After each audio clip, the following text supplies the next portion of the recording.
Hello, नमस्कार मैत्रिणींनो. आज सकाळची अशी मस्त सुरुवात असते. बाल्कनीतनं छान वाटतो व्ह्यू. टिफिन बनवायचा आहे मला. मटकीचा भात बनवणार आहे मी आज.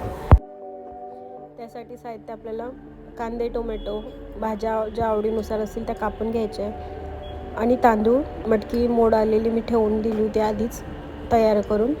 एक दिवस भिजवत आपल्याला रात्रभर मोड यायला ठेवून द्यायचे. कुकरमध्ये तेल घेतलं आहे, जिरं, मोहरी, कापलेला लसूण ची फोडणी द्यायची. छान मस्त तडतडलं का कांदा टाकायचा आपल्याला त्यामध्ये आणि बटाटे, वाटाणे, फ्लावर वगैरे पण आपण टाकू शकतो त्यामध्ये. पण मुलं कसं जरा जास्त भाज्या असल्या तर कंटाळा करतात खायला आणि टिफिनला द्यायचं आहे म्हटल्यावर मग ठीक आहे, खाल्लं तर ठीकच आहे आपल्यासाठी. कमी भाज्या जरी असल्या तरी टिफिन फिनिश होतो आवडीने.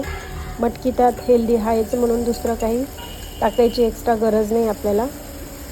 कांदा टोमॅटो परतायचं 2 मिनटं आणि मग आपल्याला मटकी टाकायची आहे. मटकी मी इथे फक्त स्वच्छ धुवून घेतली, वाफवली वगैरे नाही आहे. आणि मटकी मसाला असतो ना आपल्याकडे, मिसळ मसाला, तो टाकायचा आहे. मी इथे अर्धा चम्मच साधारण टाकला आहे. बिर्याणी मसाला होता तो पण मी इथे टाकून घेतला आहे अर्धा चम्मच.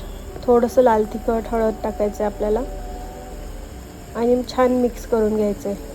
अगदी थोडंच टाकलं आहे मी, अर्धा चम्मच. खूप तिखट होणार नाही याचं लक्ष दिलं आहे.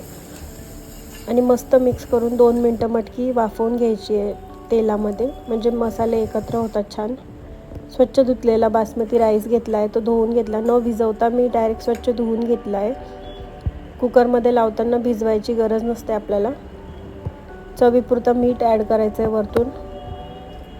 अंदाजाने आपलं जेवढं घेतो आहे तेवढं आपल्या अंदाजाने मीठ घ्यायचं आहे आणि वरतून गरम पाणी आपल्याला त्यात टाकायचं आहे. गरम पाणी टाकल्याशिवाय राहायचं नाही, थंड पाण्याने चव बिघडते म्हणून गरम पाणीच टाकायचं आहे आपल्याला. 1 वाटी तांदूळ असेल तर 2 वाट्या पाणी असं अंदाज घ्यायचा आहे आपल्याला. इथे छान मस्त उकळी लगेच येऊन जाते गरम पाणी असल्यामुळे. 2 मिनटं उकळत ठेवायचं. वरतून तूप टाकायचं. तूप टाकल्याने वासही छान येतो भाताचा किंवा मग राईसचा आणि चव अगदी इन्हॅन्स होऊन जाते अजून. मस्त 2 शिट्ट्या काढून घ्यायच्या आपल्याला. 2 ते 3 शिट्ट्यामध्ये राईस तयार होतो. मटकी पण लगेच शिजते. बघू शकताय तुम्ही इथे किती छान दिसतोय कलरफुल.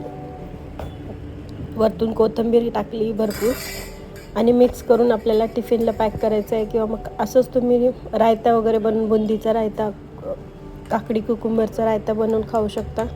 बघू शकता किती छान दिसतोय टिफिनमध्ये पण. अगदी आवडीने खाऊन घेतात मुलं. मस्त असा माझा मटकी पुलाव बनवून झाला आहे, किंवा राईस म्हणू शकता तुम्ही मसाला.